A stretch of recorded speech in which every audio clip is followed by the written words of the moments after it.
up so that she can start her presentation. Let's give her a round of applause.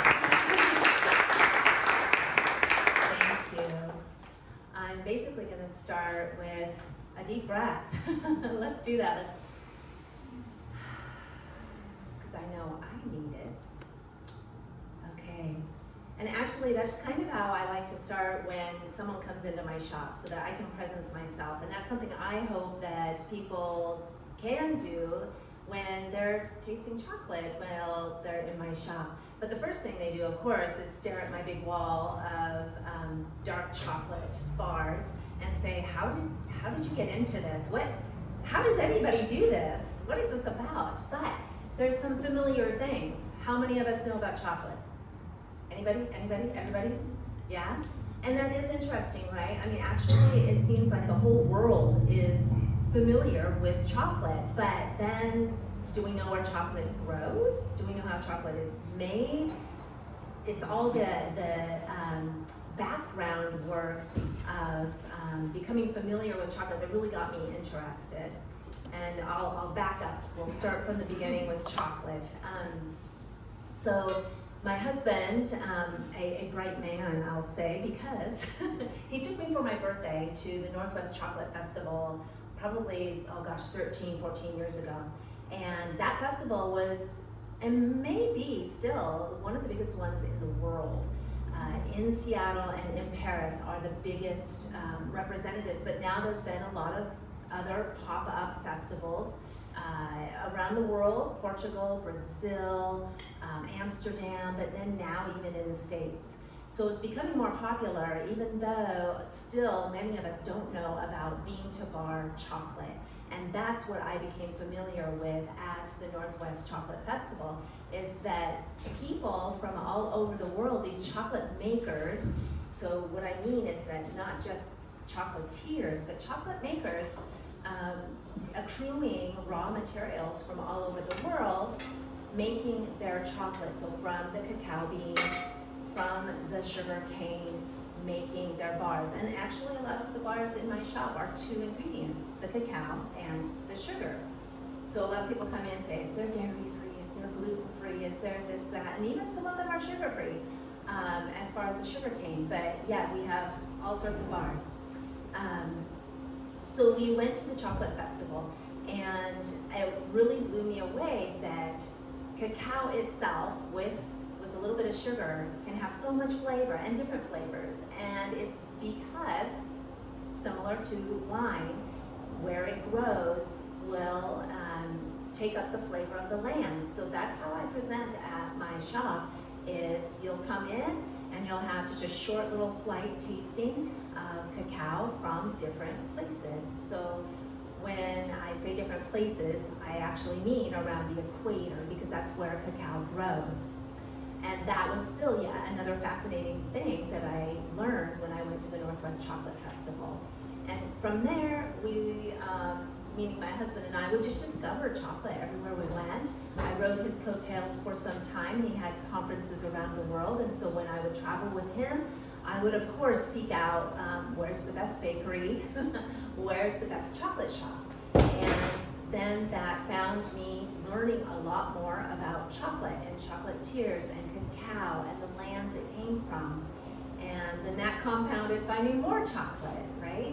So then I accrued a knowledge. I accrued enough knowledge to know that there are online Zoom chocolate tastings. And who knew I could get chocolate delivered to me in the mail with, we're gonna taste this one first and we're gonna taste this one next. And pretty soon, my mentor on the East Coast, not only having chocolate available at Zoom courses, she would invite the chocolatiers. So I was actually meeting the people who were making this chocolate all over the world. So again, all of that to say that I accrued this knowledge over the last decade or so.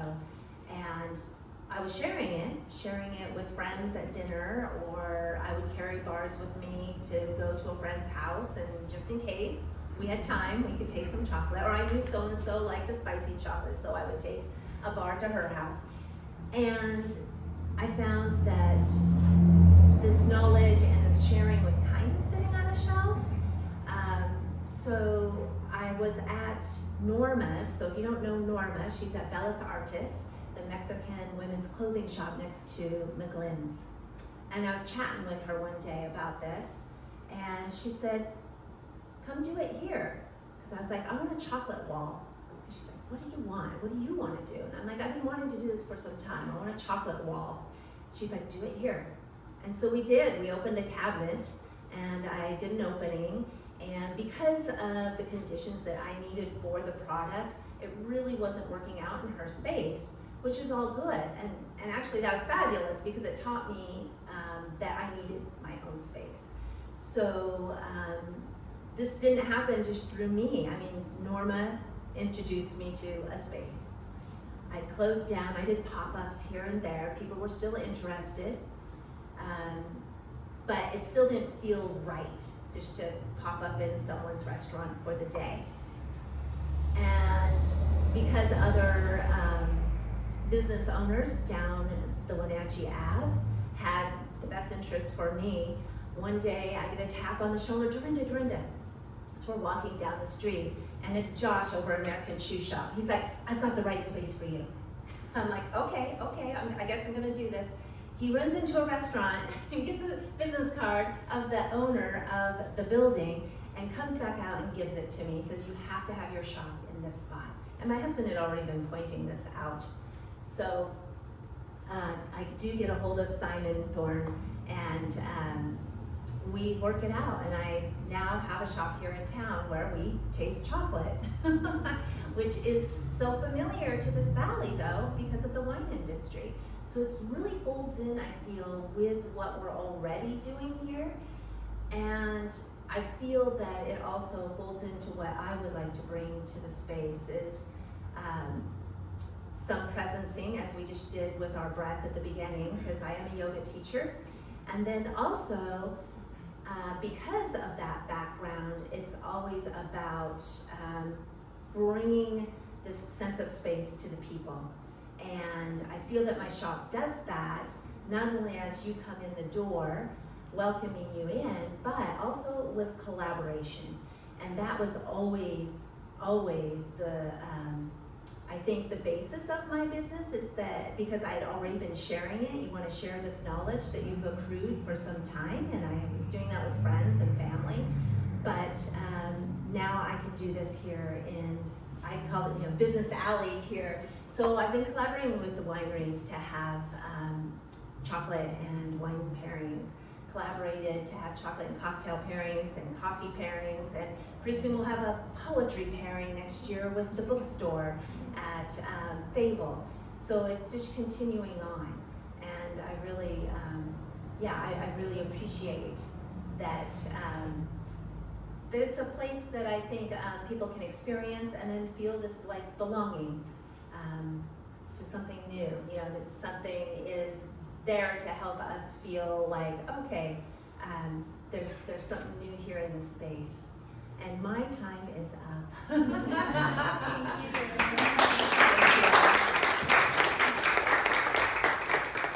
All right, now we're going to open up for Q&A. My question for you first Yes. is why downtown? Why downtown? I think foot traffic is number one. For the eyes to see what's in the space of downtown. I think downtowns are so important. I remember growing up, well, this dates me, malls were starting, and it stole from the downtown areas, and downtowns were dead for a long time. And I feel now that downtowns bring a lot of variety, a lot more ingenuity, a lot more experiences. As we find with how the Chamber and the Downtown Association put together all the time, it brings people together. It's that belonging of experience. And that's what I appreciate. I think that's what my shop is really based on. Questions? Yes? I have a question for you. I was taking a look at your website because keep tabs on the 1 Million Cups, and something did pop out to me that is very important to me. You have chocolate tastings. How many of from the chocolate bars do you do for those tastings? And is that like every day that you're open or specific days? So every day I have 3 bars open so that people come in and can be familiar with where cacao grows. Because a lot of people don't know that even chocolate comes from a cocoa bean and where the cocoa beans are from. So that's very important to me to point out where the land is, where this plant comes from. So that's every day I have 3 bars out, just small bits, and that's important. But I do tastings in my shop, up to 6 people, so it's very intimate space. I meant to have a big long table, but I'm a 220 square foot shop. So it actually showcases the bars prominently, but yeah, there's not a lot of space for a lot of folks.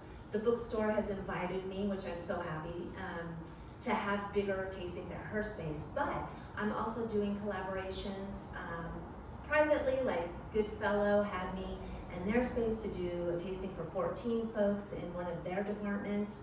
I'm doing one for the Mercantile in their space for their staff of 15 in their space, but we're gonna do a little field trip to my shop. So tastings can be arranged, and I am having more tastings on the schedule at my shop so that individuals can come, rather than just plan it with a group. But private tastings in the shop, out of the shop, and around town.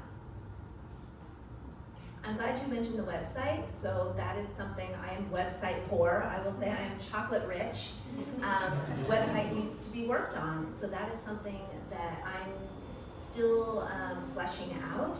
I definitely, where the love is in the shop. And so all the social media and the marketing and the signage and all these things are still to be coming. With wine, like champagne, it has to, like if you're gonna make champagne, it has to be from a specific part of the world. Is it like with chocolate? Also, is there like a category where it's like special that it has to be from a certain region to be called a certain Good destination? question. No, but I do find that certain beans are more prominent in certain regions.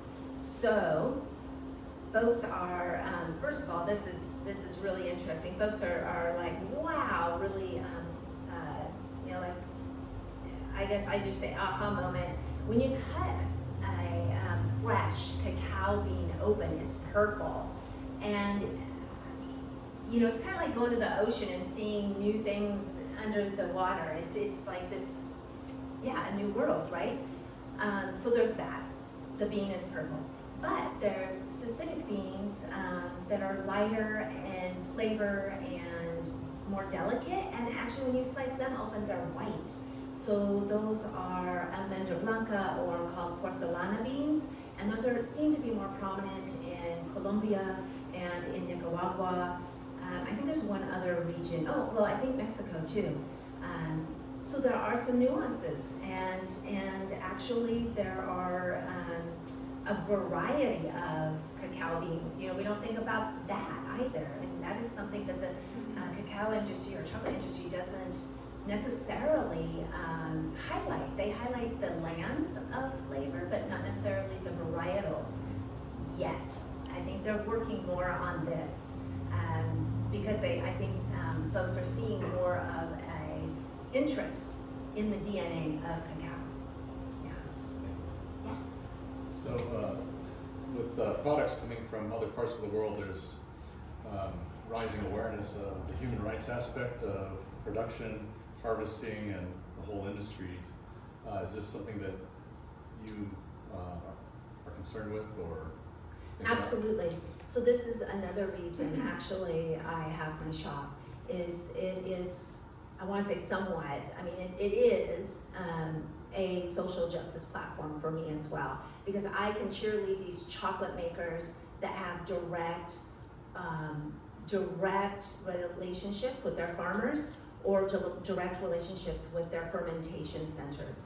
And those fermentation centers host small mom and pop farms that maybe have 4 acres instead of 400 acres. So all of my makers support small farmers all over the world.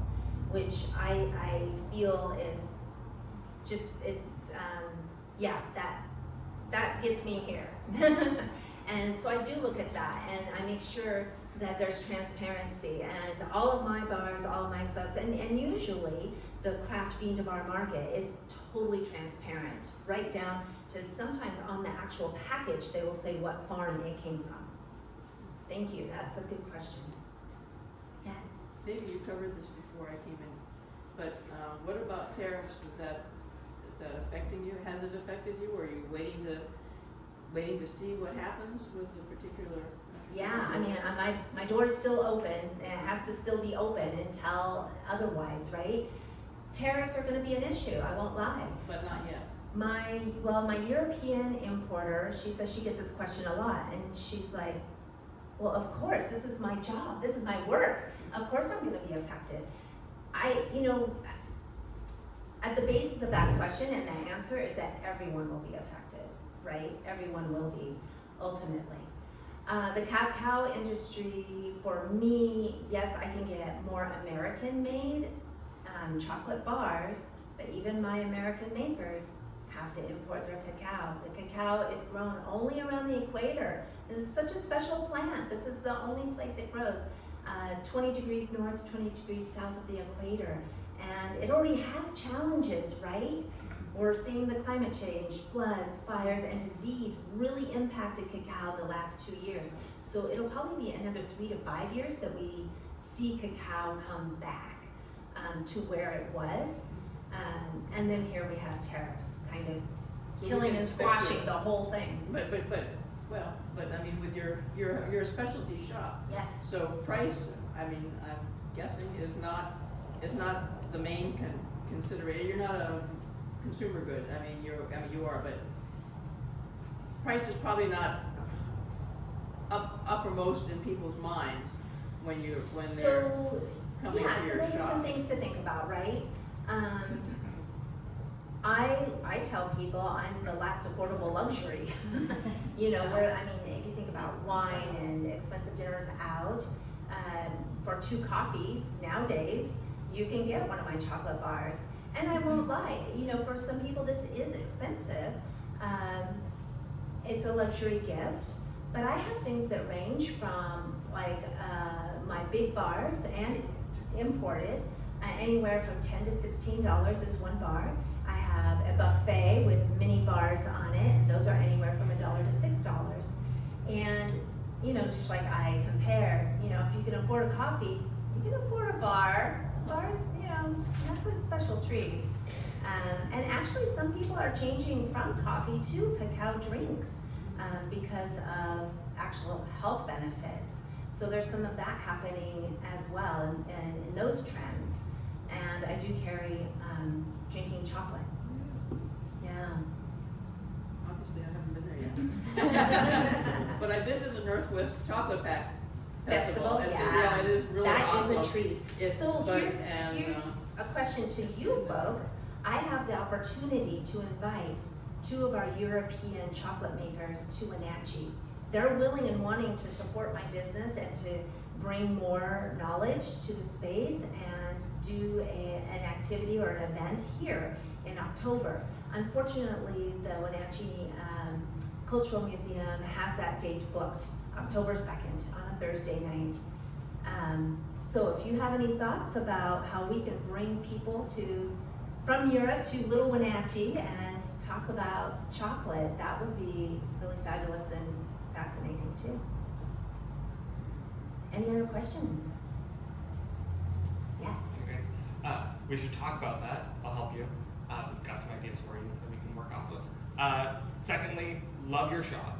I've been there, I wandered in there, I was like, wait a minute, I know you. She supported my shop when I was open, so I came and supported her, it was wonderful.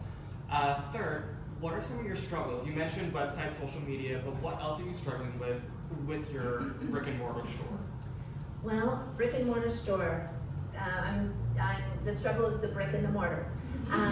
So it's a historical building. I have a big bad boy mini split for AC, as you can imagine where I'm going here. I put in blinds I now am putting up curtains. And I may actually have to ask my building owner whether or not they're interested in supporting me and having an awning on the building. And we'll see. I'll try to make it through this year and see what happens. But right now, at the moment, 3 feet to almost 5 feet into my shop that, remember, it's only 220 square feet, I can't have chocolate in that space. So 3 feet in, I absolutely cannot have any product in that space. And then I have other stuff in the shop and that fills that space, and also I like people to walk around. But that's gonna be a challenge. We'll just wait it out and see what happens. You know, I'm new, you know, and that's always a struggle when you're beginning. But I also told myself in the beginning I wanted to grow organically.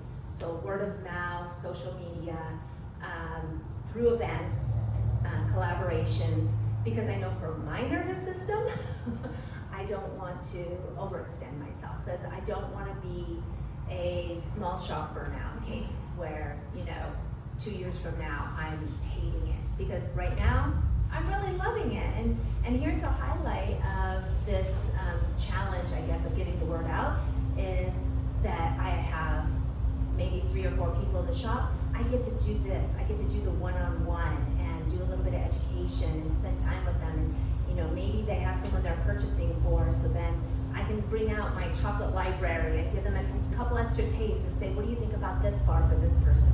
So my challenge is also my benefit too. Yeah, but it'll grow. Yeah. What kind of support have you received from the community, and like what has been the most impactful? Again, word of mouth. I can't believe the support. So I'll have folks come in, even tourists, say, "Oh, Dia Livo sent me here. Peggy from Pickled Papers sent me here." You know, I get all these little like, "Oh, so and so said," and I'm just like, "Oh, that's so." And you know, I try to tell other people, you know, in my shop, like, "Oh, well, you know, I did a wine pairing down at the Chamber, so, you know, this bar, we featured there with that wine, so know that, you know, you have a gift already set up for you if you want to purchase a wine and chocolate gift." Yeah, and I think that's really special when you have another shop say they sent you. So you mentioned the awning. Have you started those conversations with? I have not, because life, right? I had a trip to Colombia, went to Colombia for 3 weeks, to a cacao farm for a weekend farmers workshop, so learned about the soil, learned about harvesting, learned about fermentation, and then hopscotched around Colombia to learn about chocolate making. So had time out, have had some family issues, so have been going back and forth between family and here. So yeah, it's unfortunately been a back burner issue, and hopefully not a burning issue with the shop. No plans. Yeah. Well, and I was curious about that because you opened in the fall, so I was Yes. like, I wonder how she's gonna make it through the summer season. 'Cause Right. It gets really hot a lot. Yeah. There's not a lot of shades. Yeah. Let me know if you need help with that conversation. Yeah, we'll probably Your be building actually starting. had an awning, like Really? historically, yeah. Oh so my I'm goodness. curious what happened to it. We'll have to dig out pictures. Yeah, it was Oh, like fun. green and striped. It was Oh, cute. wow. That would be fun. We'll connect. Yeah. Any other questions? Yes. I'm very curious, do you know Spanish? Because we have like a Latino, you know, pretty high Latino community here, so I'm just curious now. I'm super sad. My last name is Huerta. I should know Spanish. I am half Mexican. Did not grow up with that side of family, unfortunately. But I mean, with translation, it would, of course, I would love to present to anybody. Yes. Thank you. Just so you guys know too, she also has molinillos, so for making the mixed chocolate. Yeah. You guys need one, it's possible. Yeah. You know, I would love to, additional experiences in the shop. I would love to have, and I've done this before, grind out cacao on a metate. And it's an experience, it really is. So there's, many new experiences to come. And I would love to be a part of that. If you were to be blindfolded, could you tell certain chocolates? I'm not that good yet. So there are chocolate somms. There are chocolate sommeliers. And there's a fine chocolate institute of chocolate tasters. So I could go and get certified. You know, where do I want it? I have 2 yoga certifications. I have many retreats that I've been to and this and that. And, you know, so I kind of think, I kind of struggle with, you know, do I need to be certified? There are some things I can taste, definitely. I mean, yes. I think if I were to get certified, I could probably even pick out more. I think, you know, it says anything. If you practice, you learn more. So if I just keep practicing tasting chocolate, then more is to come. But that's a good question because, yeah, there are actual certified folks that do this. And I work with a couple on the East Coast, and not only for business, but we do regular chocolate tastings. This is my Zoom presenter that I attend, and yeah, she calls us, you know, chocolate geeks, chocolate nerds, and we're, you know, it gets quiet, just like how we were quiet right before this. You know, we're all tasting, and you know, on Zoom there's no music. We're just all, and then you know, pretty soon we're all popping up with all the tasting notes. Yeah. Nice.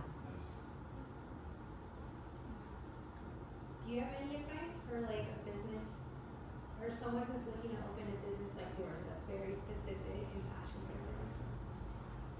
I think, advice to someone. I think if you have a passion, so here's another thing I'll say to my benefit and to probably my detriment is if you have a passion, I would say go for it. Detriment is that, you know, do I have a business plan? Not so much.